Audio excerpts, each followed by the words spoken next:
नमस्कार दोस्तों, मैं इनके आप सभी के सामने एक बार फिर से। साथियों, आज के इस वीडियो में हम डिस्कस करेंगे रीट पात्रता परीक्षा 2022 लेवल 2। इसमें जो सेकंड शिफ्ट का जो पेपर हुआ है, मनोविज्ञान के जो 30 क्वेश्चन पूछे गए हैं, उनके सटीक आंसर के इस वीडियो में डिस्कस करेंगे। देखिए, आपने किसी भी शिफ्ट का पेपर दिया हो, ऐसे मत समझना कि यार हमने एक शिफ्ट का पेपर दे लिया, उसके प्रश्न को हल कर लिया, काम निकल गया। नहीं, सारे शिफ्ट के क्वेश्चन आप देखिए, एटलीस्ट मनोविज्ञान के तो देखिए, क्योंकि ऐसा तो है नहीं कि ये आपके भविष्य में काम नहीं आएगी। चाहे रीट मेंस की तैयारी कर रहे हो, सेकंड ग्रेड कर रहे हो, फर्स्ट ग्रेड कर रहे हो, मनोविज्ञान तो आएगी। और ये प्रश्न ऐसे हैं जो भविष्य में फिर से कभी भी रिपीट हो सकते हैं, क्योंकि पुराने प्रश्नों की इंपॉर्टेंस तो हमेशा रहेंगी। तो एक बार अभी समय है, 2-3 दिन तो आप वैसे भी तैयारी में नहीं जुटोगे, तो इन प्रश्नों को आप जरूर देखिएगा। खुद को भी आइडिया लगेगा कि यार प्रश्न का जो स्तर है वो ऐसे भी हो सकता है। खुद को भी ये पता चलेगा कि हम किस क्वेश्चन को थोड़ा सा माइंडली भूल पा रहे हैं। तो जरूर देखिएगा। एक बात और कहूँगा कि ये फाइनल आंसर की नहीं है। किसी भी प्रकार का संशोधन किसी प्रश्न में किया जाता है फाइनल आंसर की में, तो उस संशोधन को मैं कमेंट के द्वारा पिन कर दूंगा। भविष्य में आप इस वीडियो को यदि देख रहे हैं तो कमेंट में एक बार जरूर नजर डालिएगा। जो संशोधन है वो फाइनल संशोधन रहेगा। तो आइए डिस्कस करें सारे क्वेश्चन को। तो सबसे पहला क्वेश्चन पूछा गया कि विकास का कौन सा आयाम नोम चोम्स्की के सिद्धांतों से प्रभावित हुआ है। तो हम सब लोग जानते हैं नोम चोम्स्की हमेशा भाषा की बात करते हैं। यहाँ ऑप्शन ए राइट रहेगा। कह रहा है कि स्वभाव में व्यक्तिगत विभिन्नताएं आधारभूत रूप से कैसी होती हैं।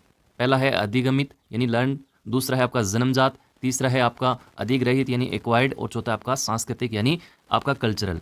तो देखो, सांस्कृतिक हो चाहे आपका एक्वायर्ड हो, ये सारी चीज़ें तो बाद की चीज़ें। यहाँ आधारभूत की बात की है व्यक्तिगत विभिन्नता में, तो यहाँ सटीक आंसर क्या रहेगा? ऑप्शन बी रहेगा, जन्मजात।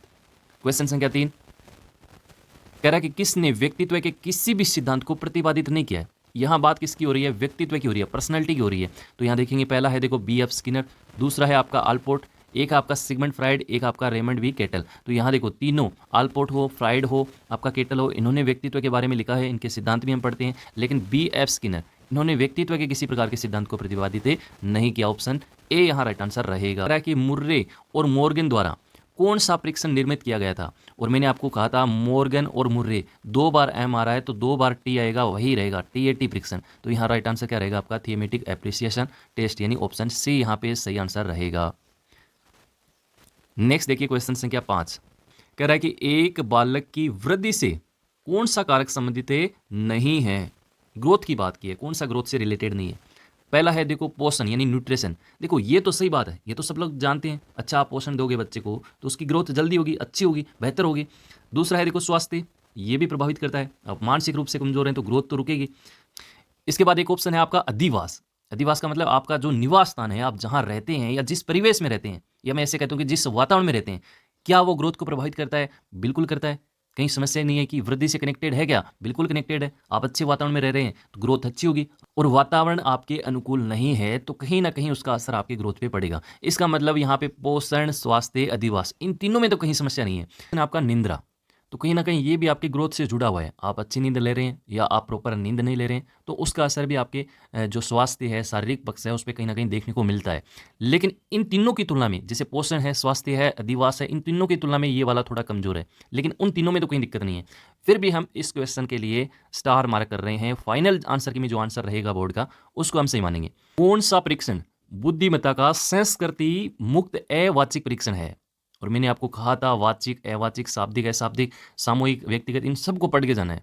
पिछले वीडियो में भाटिया का प्रश्न था, आपका निष्पादन परीक्षण से संबंधित था, और यहाँ पूछा है कि संस्कृति मुक्त अवाचिक परीक्षण। तो इसका राइट आंसर रहेगा रेविन का प्रोग्रेसिव मैट्रिसेस, यानी ऑप्शन डी यहाँ बिल्कुल सही आंसर रहेगा। नेक्स्ट देखिए क्वेश्चन संख्या 7 कह रहा है कि बहुआयामी बुद्धिमत्ताओं के गार्डनर के सिद्धांत में कौन सी बुद्धिमत्ता सम्मिलित नहीं है। मल्टीपल इंटेलिजेंस थ्योरी की बात हो रही है। जब हम पहला वर्ल्ड कप जीत रहे थे कपिल देव के नेतृत्व में, वहाँ गार्डनर साहब यहाँ बुद्धिमत्ता का सिद्धांत बता रहे थे, मल्टीपल इंटेलिजेंस थ्योरी की बात कर रहे थे। तो इन्होंने क्या बताया? अंतर्वैयक्तिक बिल्कुल बात की है, इंट्रापर्सनल की। प्राकृतिक नेचुरलिस्टिक, ये भी बिल्कुल सही है। अस्तित्वकारी, ये भी बिल्कुल सही है। सांवेगिक बुद्धि, ये हार्वर्ड गार्डनर की नहीं है। आप सब लोग जानते हैं सांवेगिक बुद्धि पे सबसे ज्यादा फोकस किसने किया? आपका डेनियल गोलमैन ने किया। तो यहाँ राइट आंसर आपका ऑप्शन सी रहेगा। नेक्स्ट देखिए क्वेश्चन संख्या 8 कह रहा है कि रचनात्मकता, अब इस शब्द को पकड़ लो आप, चिंतन में कौन से प्रकार से संबंधित है? रचनात्मकता जब भी आपके दिमाग में आए, हमेशा मौलिकता जोड़ना है, हमेशा आपका लचीलापन जोड़ना है, हमेशा उसे अपसारी चिंतन के साथ जोड़ना है, हमेशा उसके मल्टीपल सॉल्यूशन पे जोड़ना है। तो यहाँ राइट आंसर आपका क्या रहेगा? ऑप्शन डी रहेगा, अपसारी चिंतन। नेक्स्ट देखिए क्वेश्चन संख्या 9 कह रहा है कि मानसिक विमंदित पद को किस पद के साथ प्रतिस्थापित किया गया है? पहला है आपका बौद्धिक अयोग्यता, दूसरा है मानसिक कमजोरी, तीसरा है बौद्धिक पिछड़ापन और चौथा है आपका बौद्धिक प्रतिकूलता। तो ये एज इट क्वेश्चन सीटेट का है। सीटेट में ऐसे क्वेश्चन आए हैं और एक बार मैंने सीटेट का जो पेपर हल करवाया था उसमें भी ऐसा क्वेश्चन था। सेम लैंग्वेज नहीं है लेकिन ये शब्द सीटेट में बहुत बार आता है। मानसिक विमंदित को हम किसके साथ जोड़ते हैं? आपके बौद्धिक अयोग्यता के साथ जोड़ते हैं। इंटेलेक्चुअल डिसेबिलिटी, ऑप्शन ए यहाँ सही आंसर रहेगा। क्वेश्चन संख्या 10 कह रहा है कि व्यक्तित्व की सैद्धांतिक अवधारणा के लिए निम्न में से कौन सा कथन सत्य नहीं है? पहला है स्थिर, दूसरा है सामान्य, तीसरा है स्थायी और चौथा है आपका अनूठा। यहाँ इसका सही आंसर ऑप्शन ए रहेगा, स्थिर, क्योंकि स्थिर नहीं होगा। व्यक्तित्व की जो मोस्ट इंपॉर्टेंट परिभाषा है वो है आलपोर्ट की, कि व्यक्तित्व उन मनोदेही व्यवस्थाओं का गत्यात्मक अध्ययन है जो वातावरण के साथ अपूर्व समायोजन रखता है। ये हम सब लोग जानते हैं। तो वहाँ हम शब्द जो पढ़ते हैं वो गत्यात्मक पढ़ते हैं। कौन सा शब्द पढ़ते हैं? गत्यात्मक। लेकिन यहाँ स्थिर लिखा है, इसका मतलब राइट आंसर ऑप्शन ए रहेगा। कहीं समस्या नहीं होगी आपको। देखिए क्वेश्चन से क्या 11 कह रहा है कि पढ़ने से संबंधित अधिगम अक्षमता को क्या कहा जाता है? हम सब लोग जानते हैं, डिस्लेक्सिया होगा। 12 कह रहा है कि न्यूनतम आधारभूत सुविधाओं से वंचित।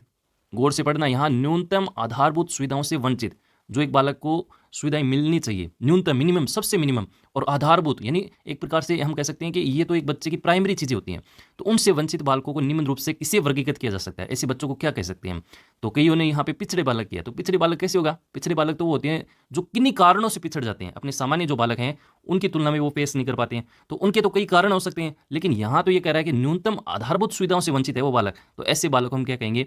प्रतिकूल परिस्थितिग्रस्त बालक कहेंगे। यहाँ ऑप्शन इसका सी आंसर बिल्कुल राइट आंसर रहेगा। नेक्स्ट देखिए क्वेश्चन संख्या 13 कह रहा है कि निम्न में कौन सा कुसमायोजन का व्यवहारात्मक लक्षण है? देखो यहाँ व्यवहारात्मक लक्षण की बात की है।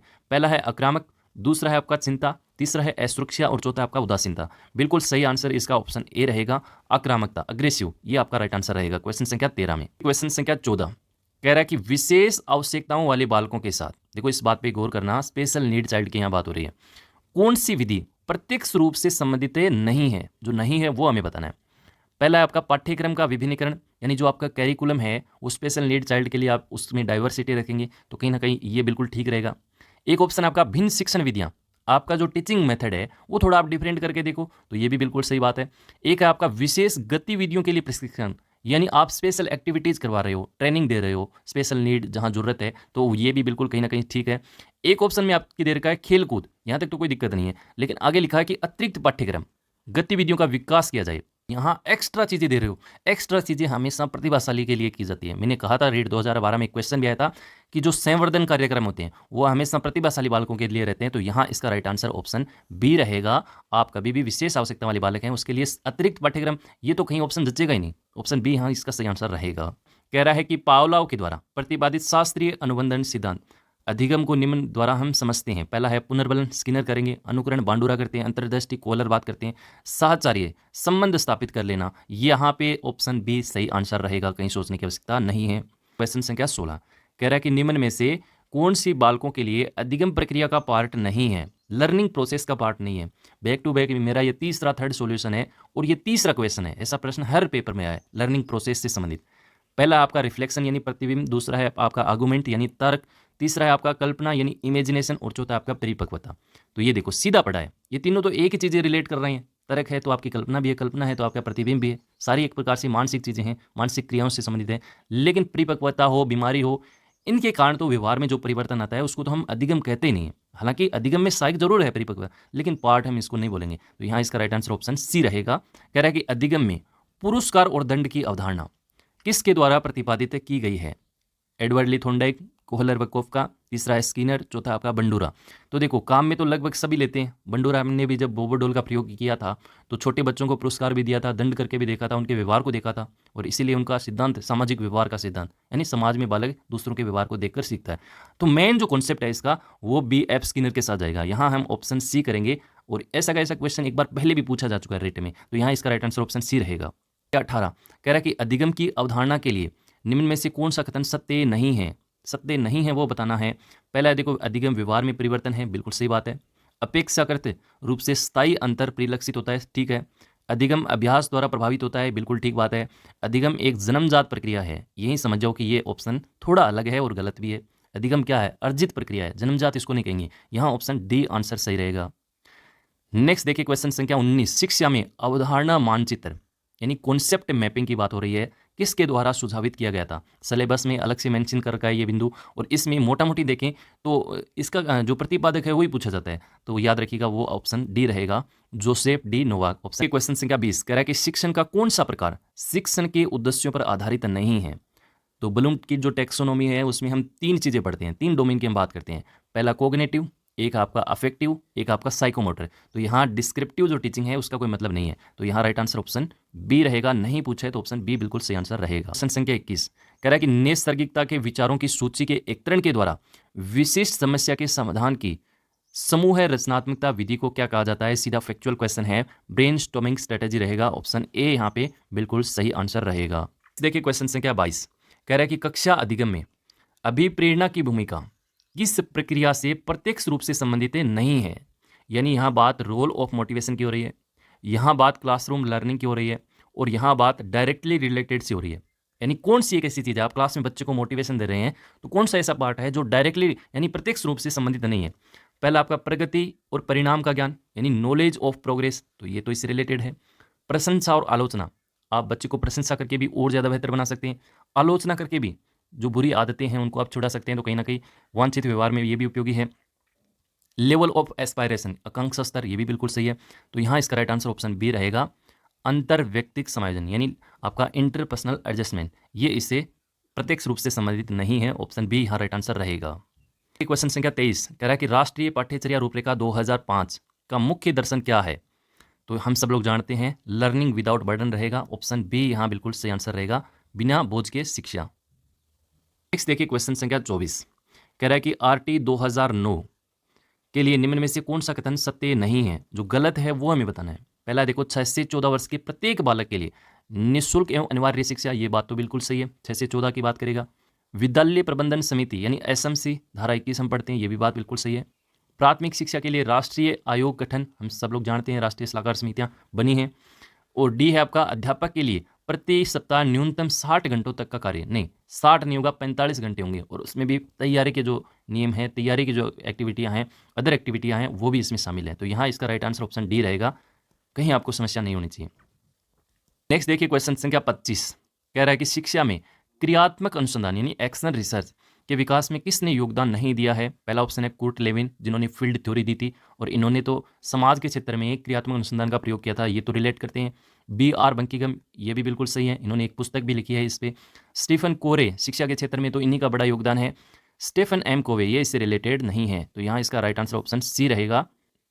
नेक्स्ट है क्वेश्चन संख्या 26 शिक्षा मनोविज्ञान में किस स्तर के मापन का न्यूनतम प्रयोग किया जाता है। न से न्यूनतम और न से आपका हो जाएगा नामिक मापनी। ऑप्शन बी यहाँ पे राइट आंसर रहेगा। क्वेश्चन संख्या 27 कह रहा है कि निम्न मनोवैज्ञानिकों में से कौन बाल विकास के सिद्धांतों से संबंधित नहीं है। पहला है जीन पियाजे, जिन्होंने कोग्निटिव थ्योरी दी थी। एक है आपका अल्बर्ट मंडूरा, जिन्होंने आपका सामाजिक अधिगम का सिद्धांत दिया था।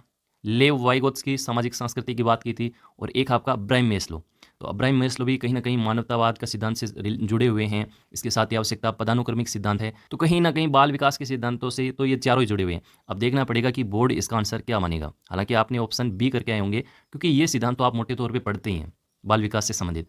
तो देखते हैं इसका आंसर क्या माना जाएगा। फिलहाल हम ऑप्शन बी करके यहाँ चलते हैं। 28 कह रहा है कि आनुवंशिकता की भूमिका के अध्ययन के लिए कौन सी विधि वैध नहीं है। पहला है जुड़वा बच्चों का अध्ययन, एक आपका अभिभावक बालक विश्लेषण, समवयस्क समूह अध्ययन, और चौथा है आपका दत्तक ग्रहण अध्ययन। तो इसका राइट आंसर ऑप्शन सी रहेगा, एडोप्टेशन स्टडी, ये इसके दायरे में नहीं आती है। ऑप्शन सी यहाँ इसका सही आंसर रहेगा। नेक्स्ट है एक व्यक्ति की दिखाई देने वाली दैहिक और मनोवैज्ञानिक विशेषताओं को किस रूप में परिभाषित किया जाता है। तो ये सीधा फैक्चुअल क्वेश्चन है, राइट आंसर फिनोटाइप रहेगा। ऑप्शन सी यहाँ राइट आंसर रहेगा। लास्ट क्वेश्चन, और इस क्वेश्चन को करने से पहले मैं आपको बता दूं ये साइको का तीसरा वीडियो सॉल्यूशन है। इसके बाद एक वीडियो सॉल्यूशन और रहेगा लेवल फर्स्ट का। चारों स्तर के पेपर आप जरूर देखें। 120 क्वेश्चन आप आंखों से निकालेंगे तो आपको एक आइडिया लगेगा कि मनोविज्ञान यहाँ तक और फैल गया है। इस तरह के क्वेश्चन भी पूछे जा रहे हैं। ये क्वेश्चन हमारे गलत हो रहे हैं, क्योंकि अभी एग्जाम आपका रुका तो है नहीं, और ऐसा भी नहीं है कि आने वाले एग्जाम में ये चीज़ें इंपॉर्टेंट नहीं है। पुराने प्रश्न की इंपॉर्टेंस तो हमेशा रहेगी। तो इन वीडियोज़ को आप जरूर देखिएगा, 10 मिनट से कोई फर्क नहीं पड़ता ज़्यादा। किस परिप्रेक्ष्य के अनुसार बाल विकास शरीर के अंदर एक विशिष्ट और पूर्व व्यवस्थित प्रणाली को दर्शाता है। तो यहाँ इसका राइट आंसर ऑप्शन सी रहेगा। यहाँ विथ इन बॉडी की बात की जा रही है, शरीर के अंदर की बात की जा रही है, पूर्व व्यवस्थित प्रणाली को दर्शाता है। तो यहाँ बिल्कुल सही आंसर ऑप्शन सी रहेगा। ये आपके शिफ्ट सेकंड के 30 क्वेश्चन थे। इन प्रश्नों में किसी भी प्रकार का संशोधन होता है, फाइनल आंसर की में 1-2 दिन में आएगी, उसकी बात नहीं कर रहा, फाइनल आंसर की में जो भी संशोधन होता है वो आपको कमेंट में पिन किया हुआ मैसेज मिल जाएगा। तो कभी भी आप इस वीडियो को देख रहे हैं भविष्य में, आप एक बार कमेंट पे जरूर नजर डालिएगा। सबसे पहला कमेंट है, उसमें किसी प्रकार के यदि संशोधन को लिखा गया है तो वो फाइनल आंसर माना जाएगा। आज के इस वीडियो में इतना ही। हंसते रहिए, मुस्कुराते रहिए, अपनी पढ़ाई में व्यस्त रहिए।